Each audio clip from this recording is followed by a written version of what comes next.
नमस्कार प्रिय दर्शकों, कैसे हो? उम्मीद करता हूँ कि आप सब अच्छे होंगे। एक बार फिर से हमारे वीडियो में आपका स्वागत है। तो प्रिय दर्शकों, रक्त बीज कौन था जिसके वध के लिए माँ पार्वती को लेना पड़ा महाकाली का विकराल रूप?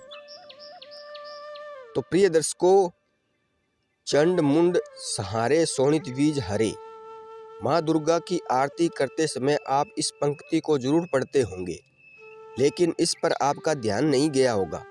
इस पंक्ति का अर्थ है चंड मुंड शीश का संहार किया गया, शोणित रक्त बीज को हर लिया, यानी रक्त बीज का वध किया। देवी दुर्गा को शक्ति का साक्षात रूप माना जाता है। माता रानी अपने भगत पर दया दृष्टि रखती है, लेकिन दुष्ट और दुराचारियों पर विध्वंस भी करती है। महिषासुर अति बलशाली दैत्य था, जिसका संहार देवता भी नहीं कर सके, इसलिए देवी दुर्गा का जन्म हुआ। धार्मिक ग्रंथों में माँ दुर्गा के जन्म का या अवतरण को लेकर कई मत है, लेकिन सर्वमान्य मत यही है कि माँ दुर्गा का अवतरण दैत्यों के संहार के लिए हुआ था। नवरात्रि में हम नवदुर्गा यानी माँ दुर्गा के 9 अवतारों की पूजा करते हैं, लेकिन जब दैत्यों के संहार के लिए माँ दुर्गा का जन्म हो चुका था, तो फिर क्यों माँ दुर्गा को कई अवतार लेने पड़े? तो आइए जानते हैं इसके बारे में। दैत्यों के संहार के लिए माँ दुर्गा के लिए कई अवतार। महिषासुर, धूम्रविलोन, शुंभ निशुंभ आदि ये सभी दैत्य हैं, जिनके वध के लिए माँ दुर्गा ने अलग अलग अवतार लिए। इन सभी दैत्यों में रक्तबीज सबसे शक्तिशाली दैत्य था, जिसका वध करना देवताओं के लिए भी आसान नहीं था।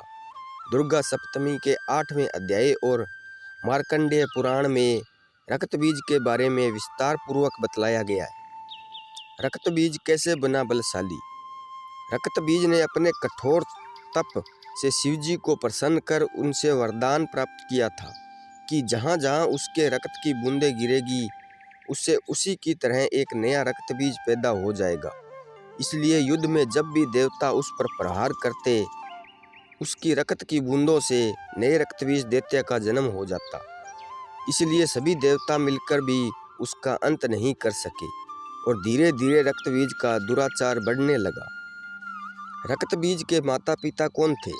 पौराणिक धार्मिक कथाओं के अनुसार महर्षि कश्यप और दिति के गर्भ से रक्तबीज उत्पन्न हुआ था। कहा जाता है कि पूर्व जन्म में रक्तबीज असुर सम्राट रंभ था। एक बार सम्राट रंभ तपस्या में लीन था, तभी इंद्र ने उसे छल पूर्वक मार दिया। इस तरह से रक्तबीज के रूप में ही सम्राट रंभ का पुनर्जन्म हुआ। उसने फिर से घोर तपस्या की और वरदान प्राप्त किया कि उसके शरीर की एक भी बूंद धरती पर गिरे तो उसे नया रक्तबीज उत्पन्न हो जाए। रक्तबीज का क्या अर्थ है? रक्तबीज का अर्थ लाल या खून से है और बीज का अर्थ जीव से है। इस तरह से रक्तबीज अर्थ है खून से उत्पन्न होने वाला एक नया जीव। धार्मिक मान्यताओं के अनुसार आज से लाखों वर्ष पूर्व रक्तबीज नाम का एक दैत्य था, जो कि बहुत शक्तिशाली था। तो कैसे हुआ रक्तबीज का अंत? ओम जयंती मंगला काली भद्रकाली कपालिनी दुर्गा क्षमा शिवा धात्री स्वाहा सौदा नमोस्तुते।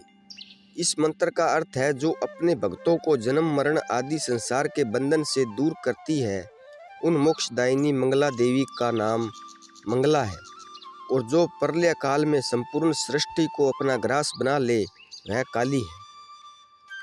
रक्तबीज के संहार के लिए ही माँ दुर्गा का अवतरण हुआ। माँ दुर्गा और रक्तबीज के बीच युद्ध हुआ। माँ दुर्गा जैसे ही उसके अंगों को काटने लगी, तो उसके रक्त से नई दैत्य रक्तबीज का जन्म होने लगा। इस तरह से रक्तबीज दैत्य की सेना खड़ी हो गई। आखिरकार माँ ने देवी चंडिका को आदेश दिया कि जब वह रक्तबीज पर प्रहार करे तो वह उसका रक्त पी जाए, इससे नया रक्तबीज उत्पन्न नहीं होगा। इसके बाद माँ पार्वती ने भद्रकाली का रूप धारण किया। माँ पार्वती के इस रूप को संहार का प्रतीक माना जाता है। इस रूप में माँ की बड़ी बड़ी आंखें, शरीर का रंग काला, लंबी जीभ आंखों में तेज, गले में मुंड माला और दैत्यों के हटे हाथ थे। माँ काली का इस रूप को सनातन धर्म में अन्य सभी देवी देवताओं में विकराल माना जाता है। जहाँ जहाँ रक्तबीज का रक्त गिरता, माँ उसे पी जाती और इससे नया दैत्य उत्पन्न नहीं हो पाता। कहा जाता है कि इस अवतार में माँ का रूप बहुत विकराल हो गया और उन्होंने कई राक्षसों को निगल भी लिया था। इस तरह से माँ दुर्गा ने रक्तबीज का संहार किया था। तो प्रिय दर्शकों, आज की वीडियो कैसी लगी? उम्मीद करता हूँ कि आपको अच्छी लगी होंगी। तो मिलते हैं अगली वीडियो में, तब तक अपना ख्याल रखना। जय श्री कृष्णा, धन्यवाद।